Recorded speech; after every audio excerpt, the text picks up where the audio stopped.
Hi friends, வணக்கம். Welcome to HoneyCooking and lifestyle. இன்னைக்கு நம்மளோட சேனல்ல கிரன்ச்சியான குக்கி ரெசிபி பார்க்க போறோங்க. எக்லெஸ் வெனிலா குக்கி பார்க்க போறோம். அதுவும் ரொம்ப ஈஸியான மெத்தட்ல ஓவன்லாம் இல்லாம நம்ம நார்மலா குக்கர்லயே வந்து எப்படி செய்யறதுன்னு பார்க்க போறோங்க. ரொம்ப குறைஞ்ச இன்கிரிடியன்ட்ஸ் வச்சு சூப்பரா பண்ணுவாங்க. அதுக்கு முன்னாடி நம்ம சேனலை மறக்காம சப்ஸ்கிரைப் பண்ணிருங்க. பக்கத்துல இருக்கிற பெல் ஐகானையும் பிரஸ் பண்ணிருங்க. வீடியோவை ஸ்கிப் பண்ணாம பாருங்க. இதுக்கு ஃபர்ஸ்ட் நான் வந்து ஒரு 1/4 கப் போல் அன்சால்டட் பட்டர் எடுத்திருக்கேங்க. கூடவே வந்து 1/3 கப்பில் பவுடர் சுகர் வந்து எடுத்திருக்கேன். இப்போ இது ரெண்டையும் நல்லா நம்ம மிக்ஸ் பண்ணி எடுத்துக்கலாங்க. நல்லா இந்த மாதிரி ஒரு விஸ்கை வச்சு நீங்கள் வந்து மிக்ஸ் பண்ணிக்கோங்க. பட்டர் வந்து ரூம் டெம்பரேச்சரில் இருக்கிற மாதிரி பார்த்துக்கோங்க. இப்போ இந்த மாதிரி நல்லா நம்ம பிளெண்ட் பண்ணியாச்சு இதை. இப்போ இதில் நம்ம மைதா வந்து ஒரு 3/4 கப் சேர்த்துக்கலாங்க. கூட வந்து பேக்கிங் பவுடர் வந்து ஒரு 3/4 ஸ்பூனும் பேக்கிங் சோடா வந்து ஒரு 1/4 ஸ்பூனும் வந்து நம்ம சேர்த்துருக்கோம். கூடவே ஒரு பிஞ்ச் போல் நம்ம சால்ட்டு கொஞ்சம் சேர்த்துக்கலாம். சேர்த்துட்டு நல்லா சளிச்சு எடுத்துடலாங்க அதை.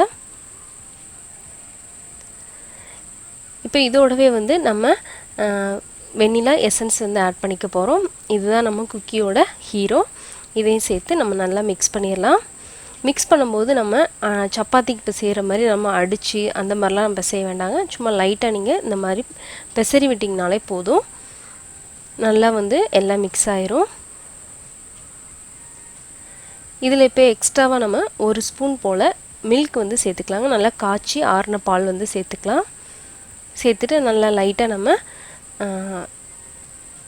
பிசறி விட்டிங்கனாலே நல்லா நம்ம உருண்டையாக உருட்டிடலாம். பாருங்கள், இந்த மாதிரி நல்லா எடுத்துடலாம். இப்போ நம்ம குக்கரை வந்து ப்ரீ ஹீட் பண்ண போகிறோம். அதுக்கு நம்ம சால்ட்டு சேர்த்துக்கலாங்க. சால்ட்டு வந்து நான் ஏற்கனவே யூஸ் பண்ணதுனால அங்கங்கே கருப்பாக இருக்குது, வேறு ஒன்றும் இல்லை. இப்போ இதை வந்து மூடி வைக்கிறதுக்கு முன்னாடி நம்ம அதில் இருக்க கேஸ்கெட்டையும் விசிலையும் வந்து நம்ம ரிமூவ் பண்ணிடணும். பாருங்கள், கேஸ்கெட்டையும் விசிலையும் நம்ம ரிமூவ் பண்ணிவிட்டு நார்மலாக மூடியை வச்சு மட்டும் நம்ம மூடி வச்சிடலாம். இது வந்து ஒரு 10 மினிட்ஸ் அப்படியே ப்ரீ ஹீட் ஆகிட்டுருக்கட்டும். நம்ம அதுக்குள்ளே இங்கே வந்து குக்கியை வந்து ரெடி பண்ணிடலாம். இந்த மாதிரி நீங்கள் குட்டியாக நமக்கு என்ன சைஸில் வேணுமோ அந்த சைஸில் எடுத்துகிட்டு இந்த மாதிரி ஃப்ளாட்டன் பண்ணிக்கோங்க. ரொம்ப தின்னாக பண்ணாதீங்க, கொஞ்சம் திக்காக இருந்தால் தான் நல்லாயிருக்கும்.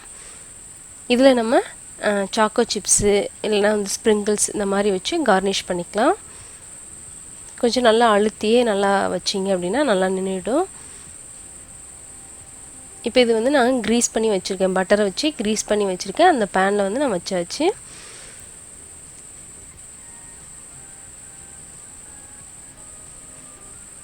இப்போ இந்த மாதிரி ஸ்ப்ரிங்கிள்ஸையும் இந்த மாதிரி நம்ம கார்னிஷ் பண்ணிக்கலாம். நம்மளோட இஷ்டம் தான் அது, நமக்கு எது வேணாலும் நம்ம வந்து கார்னிஷ் பண்ணிக்கலாம். இப்போ இதை வந்து நம்ம பேக் பண்ண போகிறோம். ஒரு 20லேருந்து 22 நிமிஷம் வரைக்கும் நம்ம வந்து லோ ஃப்ளேமில் நம்ம பேக் பண்ணி எடுத்தோன்னா நம்மளோட கிறிஸ்பான குக்கி வந்து ரெடி ஆகும். இந்த லாக்டவுன் பீரியடில் குழந்தைங்களுக்கு ரொம்ப பிடிச்ச இந்த மாதிரி குக்கீஸை ட்ரை பண்ணி பாருங்கள். அதுவும் ஈஸியான சிம்பிளான எக்லெஸ் வெனிலா குக்கியை ட்ரை பண்ணி பாருங்கள். உங்கள் பசங்களுக்கு பிடிச்சிருந்தான்னு எனக்கு கமெண்ட்ஸில் சொல்லுங்கள். உங்களுக்கு பிடிச்சிருந்தா லைக் பண்ணுங்கள். நம்ம சேனலுக்கு மறக்காமல் சப்ஸ்கிரைப் பண்ணுங்கள். ஃப்ரெண்ட்ஸ் அண்ட் ஃபேமிலிக்கு ஷேர் பண்ணுங்கள். தேங்க்யூ ஃபார் வாட்சிங்.